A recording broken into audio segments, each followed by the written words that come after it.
หดบนนี่เนาะก็โหนี่สุดเลยพี่น้องเอ้ย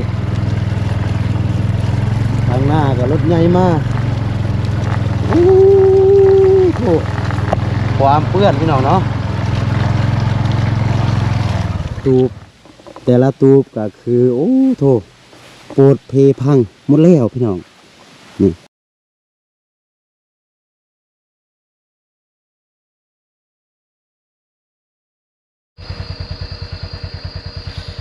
กราบทักทายสบายดีและสวัสดีเด้อพี่น้องบ่ว่าจะอยู่ในประเทศและต่างประเทศกะขอยินดีต้อนรับเข้าสู่ช่องครูดอยอีกคือเก่าคือเดิมเนาะกะตอนนี้เนาะพี่น้องครูดอยอยู่ระหว่างทางพี่น้องเนาะจากบ้านครูดอยไปหาเมืองพร้าวดมพี่น้องเนาะก็คือดังคลิปที่ว่าครูดอยได้ลงในก่อนหน้านี้พี่น้องเนาะก็คือเมื่อนี้ครูดอยจะเดินทางไปหาก็คือทีมงานของบ่าวเตียงทองพี่น้องที่ว่าเดินทางมาตั้งแต่พูนภาคใต้ของลาวเพื่อนแหละพี่น้องเนาะแล้วก็เพื่อนก็ได้มาทางภาคเหนือพี่น้องเนาะแล้วก็จะได้มาแวะหาทางบ่าวลี่หรือว่าทีมงานสายบุญทางภาคเหนือพี่น้องเนาะกับบาวลี่ก็ได้โทรหาครูดอยบอกว่าให้ครูดอยเดินทางไปสมทบบาวลี่เนาะเพื่อที่ว่าจะต้อนรับทีมงานของบ่าวเตียงทองพี่น้องเนาะกะตอนนี้ครูดอยอยู่ระหว่างทางพี่น้องเนาะอู้มื้อนี้พี่น้องเนาะนี่ต้องขอโทษขออภัยพี่น้องเลยเบิ่งแต่ตีนของครูดอยนั่นแหละเส้นทางอู้โทนี่บัวนี่เดี๋ยวครูดอยจะเอามาหินโยนเนาะพี่น้องเนาะความมันลึกจุ่ม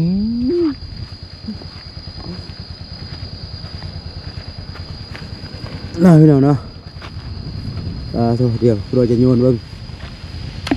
จุ่มโทษนี่รถมาทางหน้าตอนนี้กะนี่รถคุดอยยังอยู่นี่เนาะเบิ่งรถความลึกของมันพี่น้องเลยโทษ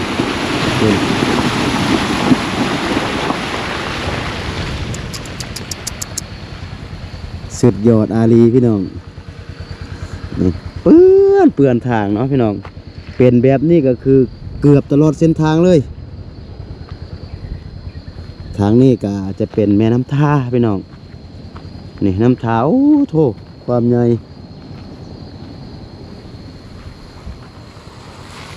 นี่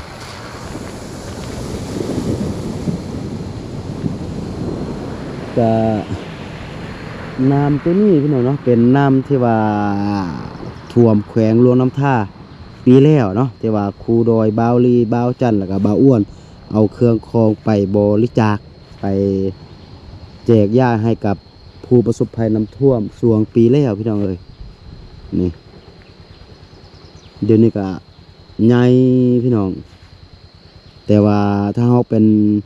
ช่วงตอนฤดูแล้งก็คือน้ำตัวนี้มันจะน้อยพี่น้องเนาะก็คือเราสามารถข้ามไปมาได้โดยที่ว่าบ่ได้ใส่เหือมันมีบอนที่ว่ามันเป็นหาดก็คือเราสามารถข้ามไปมาได้พี่น้องเนาะแต่ว่าตอนนี้ช่วงฤดูฝนนี่โอ้ใหญ่เติบแล้วก็ถ้าหากว่าปล่อยน้ำอยู่เขื่อนตืมก็โอ้โถเนาะก็น้ำตัวนี้พี่น้องเนาะทางเทิงพุ่นก็จะเป็นบ้านแฟนของครูคิวพี่น้องเนาะอยู่รวน้ำทาพุ่นนี่ก็เดินทางมาฮอดบ่นี่ครูดอยก็เลยมาเปิดคลิปอยู่บ่นี่นะพี่น้องก็คือมื้อนี้จะได้เดินทางไปต้อนรับทีมงานของบ่าวเตียงทองพี่น้องเนาะยูทูบเบอร์สายบุญอันดับหนึ่งของเมืองลาวพี่น้องเนาะเป็นทีมงานที่ว่าใหญ่แล้วก็เป็นทีมงานที่ว่าอู้โถมีคุณภาพพี่น้องเนาะเฉพาะทีมงานของบ่าวเตียงทองเนาะแต่ว่าเพื่อนเป็นคนอยู่ภาคใต้ก็คือทางภาคเหนือก็จะมีครูดอยแล้วก็บ่าวลี่ครูคิวเนาะดำบ่าวเล่าแล้วก็บ่าวอ้วนพี่น้องเนาะนี่ปลาตัวจุ่มลึกสมควรพี่น้องจุ่มสามารถเลี้ยงปลาได้พี่น้องเนาะนี่โอ้โถเส้นทางเป็นแบบนี้ก็คือเกือบตลอดเส้นทาง โอ้โถพี่น้องเลยเนาะมื้อนี้ครูดอยเดินทางมาคนเดียวเนาะกะเส้นทางเส้นนี้พี่น้องครูดอยกะประมาณ2 มื้อ3 มื้อเนาะครูดอยกะเดินทางมาเทื่อหนึงเนาะกะไปเฮ็ดภารกิจ2 3 มื้อครูดอยกลับมาบ้านเนาะก็คือเป็นเส้นทางที่ว่าครูดอยนำใช้เที่ยวตลอดเฉพาะเส้นทางตัวนี้เนาะเดี๋ยวครูดอยจะรีวิวให้พ่อแม่พี่น้องได้เบิ่งเนาะว่าระยะเส้นทางที่ว่าครูดอยไปมันจะเป็นแนวใดก็ข้อดีของเส้นทางพี่น้องเนาะในเส้นทางเส้นนี้ก็คือทิวทัศน์ธรรมชาติก็คืองามพี่น้องเอ้ยเนาะนี่เต็มแต่ภูเต็มแต่ผาเนาะจะเป็นเส้นทางเลียบแม่น้ำท่าพี่น้อง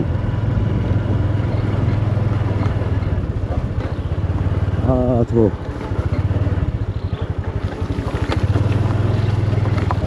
เดี๋ยวเราจะไปทางลัดนี่เส้นทางเป็นเหมือนโค้งเนาะพี่น้องเนาะแต่ว่าเราจะไปทางลัดทางสื่อไปเฉพาะมอเตอร์ไซค์พี่น้องเลยนี่อยู่นี่มันตั้งหมดเนาะพี่น้อง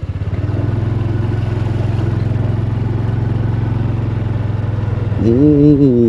ทิวทัศน์ธรรมชาติพี่น้องเลยมีดีแต่อย่างเดียวเนาะถึงว่าเส้นทางมันอาจจะโบลูโบงามแต่ว่าทิวทัศน์ธรรมชาติก็คืองามแห้งพี่น้องเลย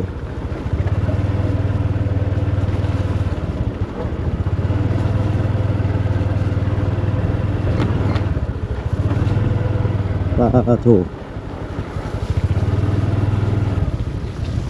ดูถูก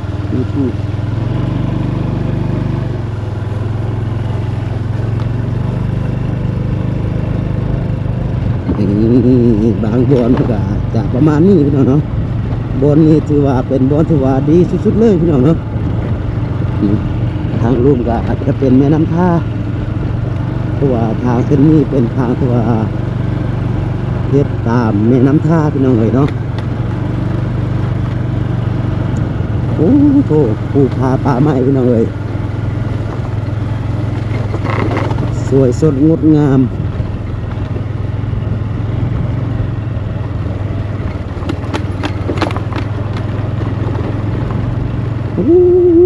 เนาะ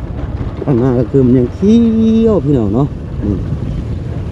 ต้นไม้ก็ยังมีต้นไม้ที่ว่าอุดมสมบูรณ์หลายเติบพี่น้องนี่อยู่แถวนี้ก็ยังมีต้นไม้ใหญ่หลายเติบพี่น้องเลยเนาะยังอุดมสมบูรณ์อยู่บนนี้ก็จะเป็นผาพี่น้องเนาะเป็นผาแล้วก็มีพวกไม้เนาะมีต้นไม้ตามผาทางลุ่มก็จะเป็นแม่น้ำ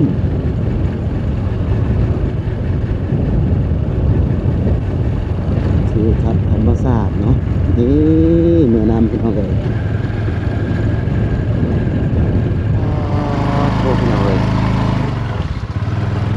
มาหอดบนนี่เนาะโอ้โหนี่สุดเลยพี่น้องเลยทางหน้าก็รถใหญ่มากโอ้โหความเปื้อนพี่น้องเนาะ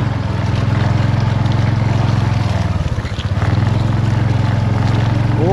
รถใหญ่คือเจอรถใหญ่พี่น้องเลยเนาะรถใหญ่พามาเด้อพามาเด้อพี่น้องเลยเนาะนี่โอ้รถใหญ่จอด มันไม่มีทางมาพี่น้องเลยเนาะสุดเลยโอ้ความเปื้อน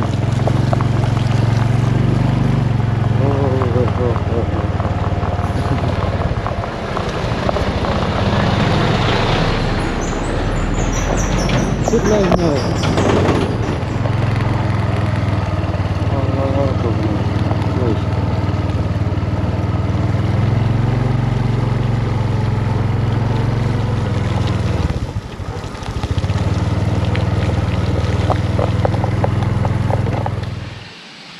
กะตอนนี้เนาะผู้ดอยเดินทางกะมอสิฮอดเมืองพาเป็นที่เฮียบห้อยพี่น้องเอ้ยเนาะ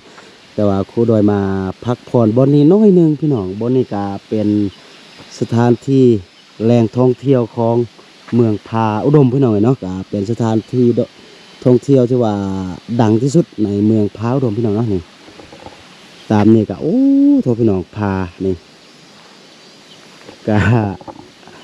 สาเหตุที่ว่าเพิ่นตั้งเป็นเมืองพร้าวอุดมพี่น้องเนาะ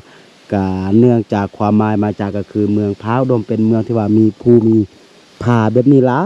ยพี่น้องเนาะเป็นเมืองที่ว่าอ้อมหอบด้วยผาเนาะก็เลยตั้งเป็นชื่อว่าพร้าวอุดมเป็นภูเป็นผาค่อนข้างอุดมสมบูรณ์เนาะพี่น้องเนาะก็เลยตั้งเป็นเมืองพร้าวอุดมเนาะนี่ทางที่ว่าคุดอยมาเป็นทางนี้พี่น้องเนาะแล้วก็ทางเมืองพร้าวอุดมก็จะเป็นทางนี้พี่น้องนี่บนนี่ก็คือเข้าอยู่ในหอมพาเลยพี่น้องเนาะก็จากบนนี่พี่น้องเข้าไปในเมืองพาก็ประมาณ10 นาทีหรือว่า15 นาทีพี่น้องเนาะนี่เดี๋ยวครูดอยจะพาพ่อแม่พี่น้องเข้าไปเบิ่งสถานที่ท่องเที่ยวเนาะอยู่เมืองพร้าวอุดมเนาะพี่น้องกับบอนนี่ถ้าหากว่าภัยได้ไปได้มาก็คือบ่มีภัยที่ว่าบ่ฮู้เนาะพี่น้องเนาะถ้าหากว่าเป็นคนของเมืองพร้าวอุดมก็คือต้องฮู้บ่นี่พี่น้องเนาะก็คือตาดคุณลูนางอัวพี่น้องเอ๋ยเนาะนี่ก็ตามนี่ก็จะมีเป็นตูพี่น้องแต่ว่าช่วงนี้ก็คือเพิ่นยังบ่ได้มาบูรณะเทื่อพี่น้องนี่ก็คือตูบแต่ละตูบก็คือโอ้โถโปรดเพพังหมดแล้วพี่น้องนี่เป็นตูบที่ว่าคือพาครอบครัวบ่าวสาวมาเล่นมาปิกนิกพี่น้องเนาะอยู่ตูบอยู่บนนี่นี่ตัวนี้จะเป็นบอนเจ้าของเพื่อนที่ว่าสัมปทานพี่น้องเนาะมาอยู่นี่กกใหม่โอ้โถ